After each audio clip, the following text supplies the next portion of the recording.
Stand up, take a good look in the mirror. Tell me who do you see? Keep your head up, reflect on who you are. Yeah, that's you, bold as can be. Every feature on your face, your ears, your eyes, your nose, your teeth are as perfect as can be. So sing, I'm brave, I'm strong, I'm loved, I'm smart, and I'm unique. And there's no one else in the whole wide world exactly like me. Speak a little bit louder. The world is waiting on your voice. Be true to what you have to say. You know you've got the power, but only you can make the choice to do it your own way. The world's an oyster, you're the pearl. Let who you really are unfurl. Just be exactly who you are. Be proud and say, I'm brave, I'm strong, I'm loved, I'm smart, and I'm unique. And there's no one else in the whole wide world exactly like me. I'm brave, I'm strong, I'm loved, I'm smart, and I'm unique. And there's no one else in the whole wide world exactly like me.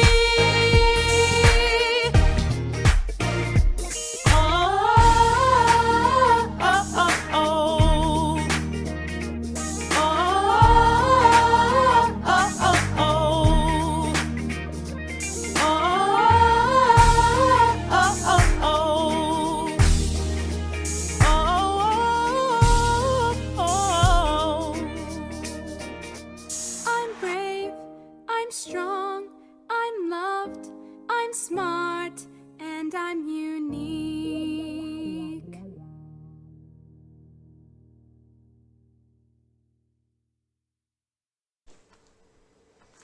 Hello friends, welcome back for another episode of Moments with Mrs McGrew. This week we are celebrating a very special day. Some of you may already know that tomorrow is Dr. Seuss's birthday. And on Dr. Seuss's birthday, we celebrate something called Read Across America. Read Across America focuses all about how we can go on adventures and learn so much by spending time reading and interacting with our books. So today I've brought a book with me. We're going to begin it today. It's a little bit of a longer story, and then we're going to continue tomorrow in honor of Dr. Seuss's birthday. Of course, I had to bring a Dr. Seuss book. This one is a special book. I wonder if you'll notice anything about the character in this story. I want you to pay attention to how the character changes and how other people respond to her differences. This story is called Daisy Had Mayzie.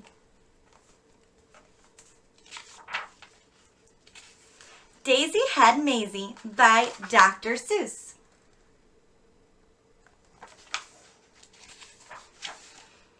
It's hard to believe such a thing could be true, and I hope such a thing never happens to you. But it happened, they say, to poor Mayzie McGrew. Did you guys notice anything there? I wonder if you noticed part of why I picked this book. It happened like this. She was sitting one day at her desk in her school in her usual way when she felt a small twitch on the top of her head. So Mayzie looked up and she almost dropped dead. Something peculiar was going on there. A daisy had sprouted right out of her hair. Boing! Wow. What would you do if you looked up and you saw, wait a minute. There's a flower on your head. What's that? There's a flower on my head. Oh no, what am I gonna do? How are people gonna react to me now that I have a flower on my head? I wonder how they're gonna react to poor Daisy Head Mayzie. Let's keep reading and find out. Behind her was sitting young Herman, Butch Strudel. This looks like a daisy up here on her noodle. It doesn't make sense why it couldn't be so. A noodle's no place for a daisy to grow. Then up spoke another boy, Einstein van Tass, the brightest young boy in the whole of the class. It's a very odd place to be sprouting a daisy, but nevertheless, one is growing on Mayzie. Hey, look it, called Butch. Right here in this room, Daisy Head Maizie's bursting in bloom. It seems like the other students don't know how to react to Mayzie. She suddenly finds herself different from everyone else. I wonder how they'll treat her. Mrs. Sneecher, the teacher, came rushing up quick. Such nonsense! Some child is playing a trick. Which one of you boys stuck that thing in her hair? You know that a daisy could never grow there. But teacher, said Butch, I saw the thing rise right out of her head with my very own eyes. Just give it a yank if you think I tell lies. Seems like even the teacher doesn't know what to do with poor Daisy Head Mayzie McGrew. Miss Sneecher had heard quite enough of this talk. Mayzie, hold still. Let me get at that stalk. Ouch! Hollered Mayzie. Quit yanking, Butch said. You're giving her pains. I'll bet that those roots go way down to her brains. I wonder what they're going to do about Daisy. Daisy Head Mayzie. Now she has this daisy growing out of her head, and no one seems to know what to do. The kids in the room started shouting like crazy, Daisy Head, Daisy Head, Daisy Head Mayzie, Daisy Head, Daisy Head, Daisy Head Mayzie. Aww. Guys, what do you think of that? Is it her fault? Can she help it? So she's different. So she has a flower growing out of her head. Is there anything wrong with having a flower on your head? Is that something we should tease people about?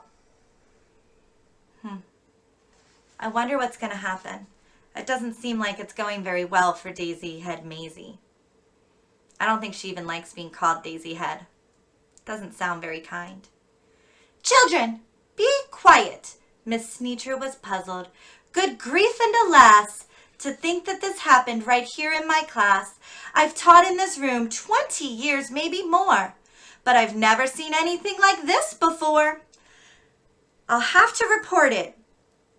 You'll just have to come to the principal's office and show Mr. Grum. Poor Mayzie.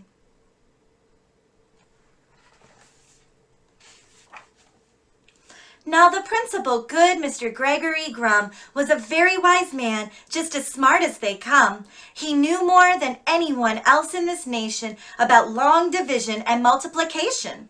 He knew all the answers, why oceans are deep, why skies are so high, and why mountains are steep. He should have the answer to this thing on Mayzie.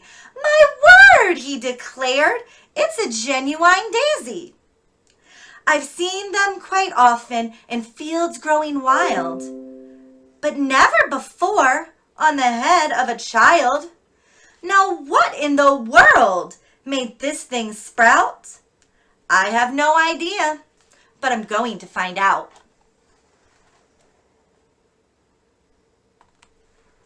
Even the principal's puzzled. No one knows where this daisy came from. It says here, daisies grow on the land, they grow between rocks, they grow in the sand. It mentions right here they can grow in a pot, but mention the head of a girl? It does not. Daisies, it says, sometimes grow in Alaska, also Missouri, Rhode Island, Nebraska. They grow in Japan and in Spain and Peru, in India, France, and Idaho too. They grow in South Boston and also in Rome. But why should they grow on this little girl's dome?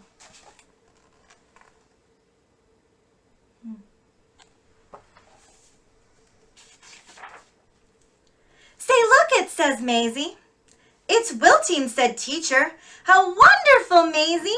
It soon will be dead, and you'll be rid of that daisy. In just a few minutes our troubles will pass, declared Mr. Grum. Now take her back to the class. So far Maisie's different because she has a daisy growing out of her head. And their solution is to try and figure out how to get rid of it. Now it's starting to wilt. I wonder if this will solve all their problems. Then the principal saw a most terrible sight. The daisy was dying, and that was all right. But the daisy was part of poor Mrs McGrew, and Mayzie was starting to wilt away too. Teacher, said Grum, you know what I think? They're both going to die. Hurry, bring them a drink. This is a problem, said Grum with a frown. You take Mayzie away and you make her lie down. You lock her up tight in that room down the hall. There are quite a few numbers that I've got to call. Mayzie doesn't look so good. Oh, over here. Seems like that daisy's a part of her. It might be different from other people. They might be confused by it, but it's part of her. It's something she can't just get rid of, something she can't change. Get Maisie's mother on the end of the line. I need her here quickly while there still is time. Maisie's mom asked, what's all the fuss? Goodness to Betsy, I'll be on the next bus. A call to the shoe store reached Mr. McGrew. He answered while holding a customer's shoe. She's growing up. What? I'm coming right there. And he ran out of the shoe store with no time to spare. They seem very concerned about Mayzie. A doctor should see her, said the principal said, and an expert on plants like the one on her head. So he called Dr. Eisenbart, who said, goodness gracious, a child with a head that is partly herbaceous? I simply must see this. I'll come over to you. And his patient, though shirtless, came to see it too. That's silly. Then Mr. Grum called Finch the florist, who grabbed his shears. I'll be there as fast as my truck can shift gears. Seems like everybody's running to come see Mayzie.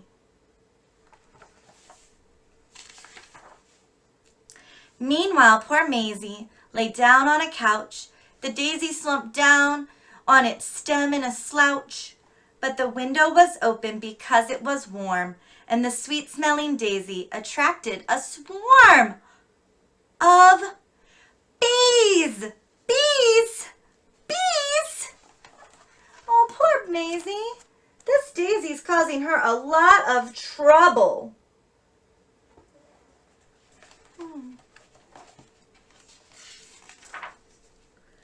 Mayzie jumped out the window. What else could she do? But the faster she ran, the faster they flew. In the park she ran into Officer Thatcher. The bees on her heels were just starting to catch her. He said, wait a minute, kid. I'll be right back, and left Mayzie alone to fend off the attack.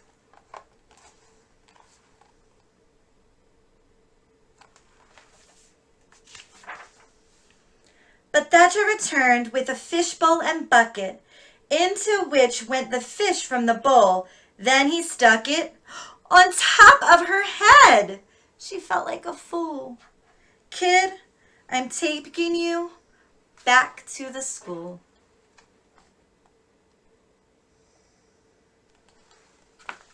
I think this is a good place for us to pause for today. I want us to take a minute and think about poor Mayzie. How would you feel if you were Mayzie? What would you do? What is it like to feel different from everyone else? And how are the characters in the story treating Mayzie based on the fact that she's different?